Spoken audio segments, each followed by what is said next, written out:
can't wait for the new BMW M2, then you can go for the AC Schnitzer's 420 horsepower BMW M240i.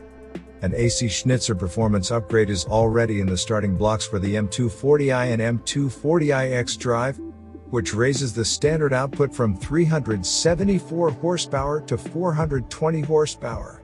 Part of the scope of supply for the performance upgrade is also in this case the AC Schnitzer obligatory assembly guarantee. It provides the necessary security. The AC Schnitzer engine optics can be ordered as an option, which also sets the engine compartment apart from the rest of the 2 Series.